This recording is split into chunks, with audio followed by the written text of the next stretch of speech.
இலங்கையின் முதற்தர சுற்றுலா தலம் ரீச்சாவின் மாபெரும் உணவு திருவிழா செப்டம்பர் மாதம் 5, 6 மற்றும் 7ஆம் தேதிகளில் இன்றைய டிக்கெட்டுகளை பெற்றுக் கொள்ளுங்கள். ரணில் விக்ரமசிங்க என்பவர் ஒரு சூழ்ச்சி அரசியலை மேற்கொள்கின்றனர் என்கின்ற ஒரு கருத்து பரவலாக இருக்கு. பட்டலந்த படுகொலைக்கு பிரதானமான காரணமாக இருந்தவர் ரணில் விக்ரமசிங்க. ஜேவிபி இயக்கத்தைச் சேர்ந்த பலர் மரணிப்பதற்கு காரணமாக இருந்தவர் ரணில் விக்ரமசிங்கா. அந்த அடிப்படையில் அவர்களுக்கு ஒரு அரசியல் தேவை இருந்திருக்கலாம். மஹிந்த ராஜபக்சவில் கை வைக்கிறதுக்கு முன்னர் இவரில் ஒரு கால் கை வச்சு பார்ப்பதனோடு இதுக்குள்ளால கிடைக்கின்ற அனுபவங்களுக்கூடாக மஹிந்த ராஜபக்சவை நோக்கி நகரலாம் என்று சொல்லி அவர்கள் யோசிச்சிருக்கலாம்.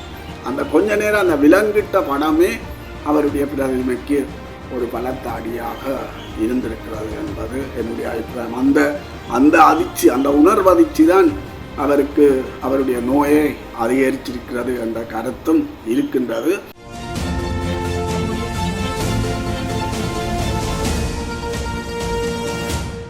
வணக்கம். மற்றும் ஒரு செய்தி.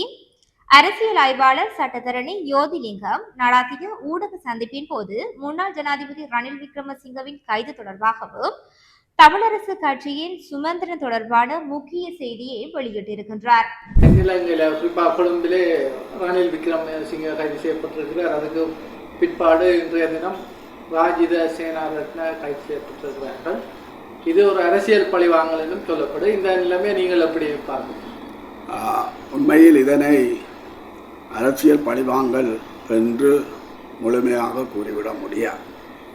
அரசியல் தேவை ஒன்று தேசிய மக்கள் சக்திக்கு இருந்திருக்கலாம்.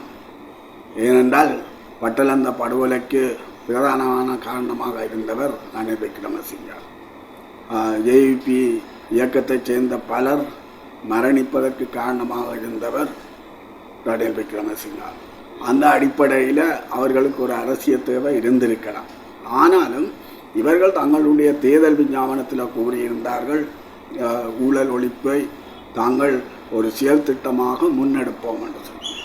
அப்போ ஏற்கனவே அவர்கள் இன்னும் பெரிய கை இருக்குது மஹிந்த ராஜபக்சவில். மஹிந்த ராஜபக்சவில் கை வைக்கிறதுக்கு முன்னர் இவரில் ஒரு கால் கை வச்சு பார்ப்பதனோடு இதுக்குள்ளால கிடைக்கின்ற அனுபவங்களுக்கூடாக மஹிந்த ராஜபக்சவை நோக்கி நகரலாம் என்று சொல்லி அவர்கள் யோசிச்சிருக்கலாம். ஏன்னா மஹிந்த ராஜபக்சவில் உடனடியாக கை வைப்பது பெருந்தேசியவாதத்தோட முரண்பட வேண்டிய ஒரு சிக்கல் ஒன்றை உருவாக்கும். அவை அந்த அச்சம் தேசிய மக்கள் சக்தி அரசாங்கத்துக்கு இருக்கிறது என்று நான் நினைக்கிறேன். ஆனால் இதில் இவருக்கு ரணில் விக்ரமசிங்காவை பொறுத்தவரையில் அவர் ஒரு சிங்கள சமூகத்தினுடைய உயர் பிரபுத்துவ குடும்பத்தை சேர்ந்தவர்.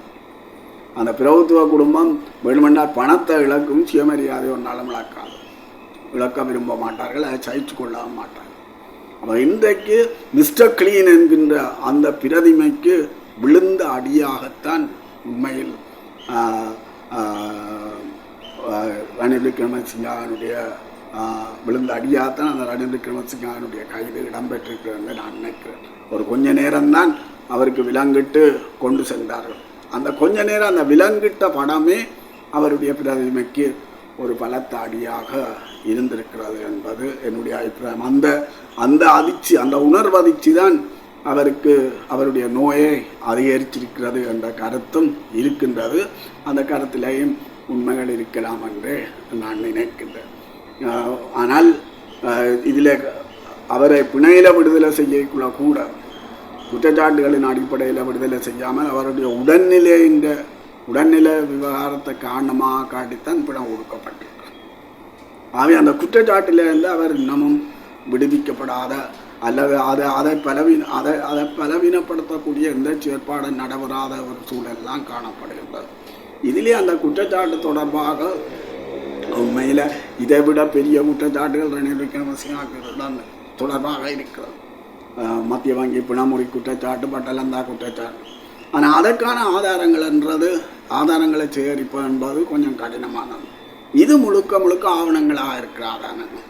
ஜனாதிபதி செயலகத்திலே அனைத்துமே ஆவணங்களாக இருக்கிற ஆதாரங்கள். அப்போ ஆதாரங்களை சேகரிக்கிறது வேலை இலகுவானது. அப்போ அந்த அடிப்படையில் தான் அவர்கள் இலகுவான ஒன்றை எடுத்திருக்கலாம் என்று நான் நினைக்கிறேன். இதைவிட அரசியல் தேவை, வேறு தேவையும் தேசிய மக்கள் சக்திக்கு குறிப்பாக ரணில் விக்ரமசிங்கா என்பவர் ஒரு சூழ்ச்சி அரசியலை மேற்கொள்கிற நபர் என்கின்ற ஒரு கருத்து பரவலாக இருக்கு. அவர் பல்வேறு சூழ்ச்சிகளை செய்து தங்களுடைய அரசாங்கத்தை பலவீனப்படுத்தி போடுவாரா என்கின்ற ஒரு அச்சமும் தேசிய மக்கள் சக்தி அரசாங்கத்துக்கு இருந்திருக்கலாம் என்றே நான் நினைக்கிறேன். எதிர்கட்சிகள் எல்லாம் இதற்கு கடுமையான கண்டனத்தை தெரிவித்திருந்தன. ஆனாலும் மக்கள் மத்தியிலே இருந்து பெரியதற்கு வந்ததாக கூறிவிட முடியாது. எதிர்கட்சிகளுக்கு பயம் என்னென்று சொன்னால், நாளைக்கு தங்கள் தொடர்பாக இந்த குற்றச்சாட்டுகள் முன்வைக்கப்படலாம் என்கின்ற ஒரு அச்சமும் அவர்களுக்கு இருக்கிறது. அவை அதற்கு முன்னரே ஒரு பெரிதாக இது எடுத்து இதனை பெரிதாக்குவதன் மூலம் தங்கள் மீது இது தொடர்பு இதுவாறான குற்றச்சாட்டுகள் பாயாமல் தடுக்கலாம் என்கின்ற ஒரு கருத்தும் அவர்களிடம் இருக்கின்றது. எல்லிபி அரசாங்கம் முதல்ல நக்கண்டிகளிட போயில்லை. முதல் அதிகாரிகளில் கை வைத்தார்கள், அதுக்கப்புறம் முன்னாள் அமைச்சர்மாரில் கை வைத்தார்கள். இப்போ தான் ஜனாதிபதியில் கை வச்சிருக்க பெரிய தலைவர்மாரில் கை வைக்கிறார்கள். அவை இதை படிப்படியாக இவர்கள் கொண்டு செல்வார்கள் என்பதுதான் என்னுடைய அபிப்பிராயம். இதில் பல்வேறு தடங்கல்கள் எதிர்ப்புகள் வரலாம். ஆனாலும் மக்களுக்கு கொடுத்த ஆணையை நிறைவேற்ற வேண்டிய ஒரு தேவையொன்று அவர்களுக்கு இருக்கிறபடியாலையும் தங்களினுடைய நோக்கத்துக்கேற்ப அரசியலை கொண்டு போக வேண்டிய தேவை இருப்பதனாலேயும் அவர்கள் இந்த விடயத்தில் உறுதியாக அளிப்பார்கள் என்றே நான் நினைக்கின்றேன். அவர்கள் அதுக்கேற்ற வகையில் நிர்வாக கட்டமைப்புகளையும் ஒழுங்கமைக்கிற ஒரு செயற்பாடு நடந்து கொண்டிருக்கிறது. குறிப்பாக பொலிஸ் சேவையில் உயர் அதிகார பீடங்களில் தங்களுக்கு சார்பானவர்களை அவர்கள் நியமித்திருக்கிறார்கள் என்கின்ற குற்றச்சாட்டும் இருக்கிறது. ஆகவே இது எல்லாத்தையும் தங்களுக்கு சாதகமாக அவர்கள் பயன்படுத்த முனையலாம் என்பதுதான் என்னுடைய அபிப்பிராயம். தமிழ் தேசிய கட்சிகள் நீண்ட காலத்துக்கு பின்னர் ஒருங்கிணைந்து கையெழுத்து போராட்டம் ஒன்றை இன்றைக்கு நடாத்துவதற்கு அறிவித்திருக்கின்றனர். இந்த ஒருங்கிணைவு அரசியலை மக்கள் நீண்ட காலமாகவே விரும்பியிருந்தனர்.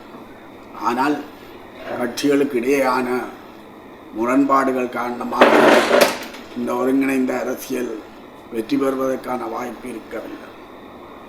அதுவும் குறிப்பாக ஏனைய கட்சிகள் கஜேந்திரகுமாருடைய முயற்சியினால் ஒரு ஒருங்கிணைவு அரசியலுக்குள்ளே வந்தாலும் கூட தமிழரசு கட்சி அந்த ஒருங்கிணைவு அரசியலுக்கு வரவில்லை. இது ஒரு பெரிய வெற்றிடமாக, ஒரு பெரிய களங்கமாக தமிழ் அரசியலில் இருந்தது என கூறலாம்.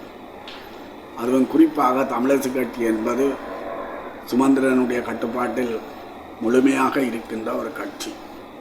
அவை சுமந்திரனுடைய தீர்மானங்கள்லாம் அங்கே கட்சியின் தீர்மானங்களாக இருப்பது வழக்கம்.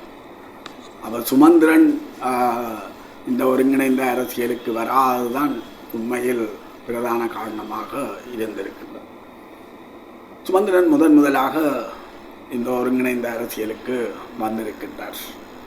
ஏனைய கட்சிகளோடு இணைந்து அவர் பத்திரிகையாளர் மாநாட்டில் கூட கலந்து கொண்டிருக்கின்றார்.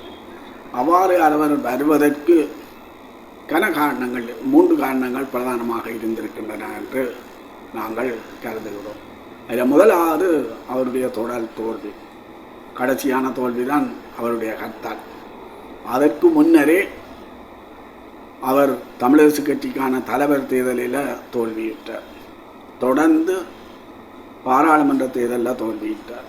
3ஆவதாக தன்னுடைய ஒரு அறிவிப்பாக விடுக்கப்பட்ட அந்த ஹர்த்தால் போராட்டத்திலேயும் கூட அவர் தோல்வி அடைந்திருக்கின்றார். இந்த தொடர் தோல்வி ஒருங்கிணைந்த அரசியலுக்கு போக வேண்டிய ஒரு நிர்பந்தத்தை அவருக்கும் அவரது கட்சிக்கும் உருவாக்கி இருந்தது என்றே நான் கருதுகிறேன். அதாவது ஒருங்கிணைந்த அரசியலுக்கு அது இல்லை, அவைக்கு மாத்திரமில்லை, எல்லா கட்சிகளுக்கும் தான் வந்துருக்கு. அதாவது ஒருங்கிணைஞ்சால்தான் உங்களுக்கு வாழ்க்கை இருக்குது, அரசியல் வாழ்க்கை இருக்குது, இல்லை என்றால் அரசியல் வாழ்க்கை இல்லை என்கின்ற ஒரு நிலை இன்றைக்கு உருவாகி அதை சுமந்திரன் பூரணமாக உணர்ந்து கொண்டிருக்கின்றார் என்றே நாங்கள் இதில் எண்ண வேண்டி இருக்கின்றார். 2வது, சுமந்திரன் மீது வைக்கப்படுகின்ற பிரதானமான குற்றச்சாட்டு அவர் கொழும்பு மைய அரசியலை முன்னெடுக்கின்ற ஒருவர் என்பதுதான். கொழும்பு நலன்களை முதன்மைப்படுத்தி முன்னெடுக்கின்ற ஒரு அரசியலை அவர் மேற்கொண்டு வருகின்றபடியால் தமிழ் தேசிய அரசியலோடு அவரால் முழுமையாக இணைய முடியவில்லை. இந்த கொழும்பு மைய அரசியல் தான் அவருடைய வீழ்ச்சிக்கும் காரணமாக இருந்தது, அல்லது அவருடைய தொடர் தோல்விக்கும் காரணமாக இருந்தது. அவர் கொழும்பு மைய அரசியலிருந்து தான் விலகி இருக்கிறேன் என்பதை காட்ட வேண்டிய ஒரு தேவை அவருக்கு இருந்தது. அந்த தேவையின் அடிப்படையில் தான் அவர் உண்மையில் கட்டாலயம் அறிவித்தார். தற்போது தமிழரசு கட்சியின் சார்பில் ஜெனிவாவுக்கு ஒரு கடிதம் அனுப்பப்பட்டிருக்கு.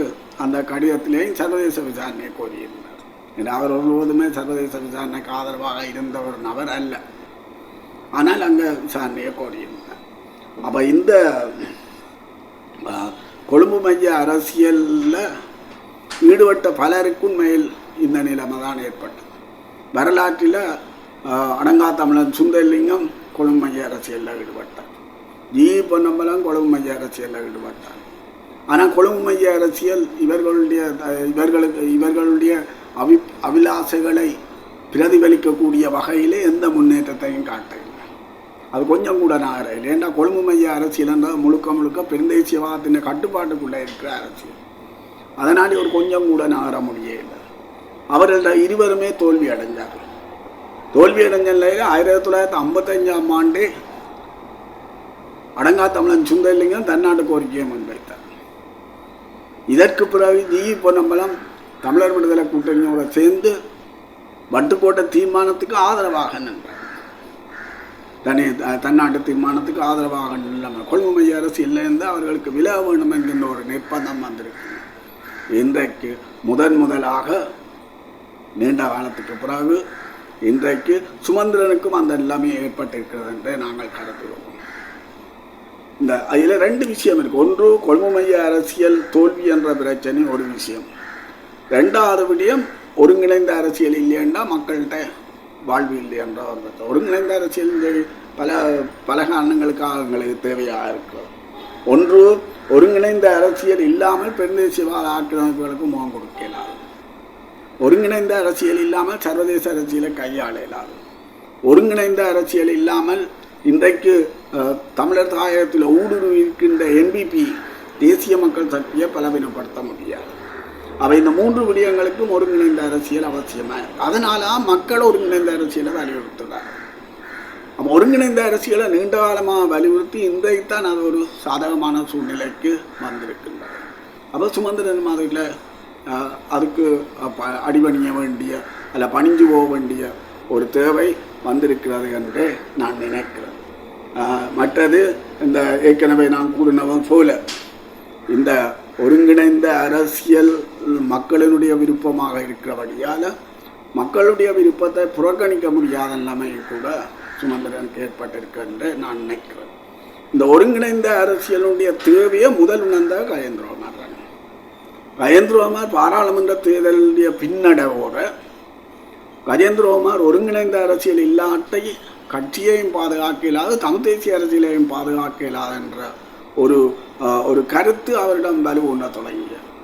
அந்த கருத்தின் அடிப்படையில் தானாகவே முன்கையெடுத்து ஒருங்கிணைந்த அரசியலுக்கான முயற்சிகளை அவர் செய்திருந்தார். இன்றைக்கு சுமந்திரன் வந்திருக்கிற வழியால் இது தமிழ் தேசிய அரசியலில் ஒரு வளர்ச்சி போக்கை காட்டுவதற்கான ஒரு நிலை என்று நாங்கள் இதனை வர்ணிக்கலாம் என்று நான் நினைக்கிறேன். ஆனாலும் இந்த கையெழுத்து போராட்டம் ஏற்கனவே தாயக செயலணி என்கின்ற அமைப்பு கையெழுத்து போராட்டத்தை ஆரம்பித்து இதுவரை அவர்கள் ஆயிரக்கணக்கான கையெழுத்துக்களை பெற்றிருக்கின்றார்கள். அப்போ அந்த நேரத்தில் இவர்களும் அந்த கையெழுத்து போராட்டத்தை ஆரம்பிச்சிருக்கக்கூடாது. அது அந்த போராட்டத்தை பலவீனப்படுத்துவதான ஒரு நிலையை உருவாக்கி இவர்கள் வேறு போராட்டம் எதற்காக தேர்ந்தெடுத்திருக்கலாம், அல்லது அந்த போராட்டத்துக்கு ஆதரவு கொடுக்கின்ற ஒரு நிலைப்பாட்டை எடுத்திருக்கலாம். ஆனால் அதை விடுத்து இவர்கள் தனியாக கையெழுத்து போராட்டத்தை அறிவித்தமை தமிழ் அரசியலில் ஒரு வகையான தேக்கத்தை காட்டுறது என்றுதான் நாங்கள் கூற வேண்டும். இதில் இந்த அறிவிக்கைக்குள்ளே அவர்கள் சிவில் அமைப்புகளோரையும் கலந்துரையாடி இருக்கலாம். ஆனால் சிவில் அமைப்புகளோட பெரிய கலந்துரையாடல்கள் எதுவும் நடைபெறவில்லை. கட்சிகள் மட்டும் தாங்களாகவே இதனை அறிவித்திருக்கின்றார்கள். என்ன இருந்தாலும் கூட இன்றைக்கு அவர்கள் ஒருங்கிணைந்த அரசியலுக்கு வந்தது வரவேற்கக்கூடியது. இனி வருகின்ற அனைத்து விடயங்களையும் ஒருங்கிணைந்த அரசியலை அவர்கள் முன்னெடுக்க வேண்டும் என்பதுதான் மக்களுடைய எதிர்பார்ப்பாக இருக்கிறது. தமிழரசு கட்சி இதை புரிந்து கொண்டால் மக்களுக்கு மகிழ்ச்சியாக இருக்கும் என்பதுதான் என்னுடைய கருத்து.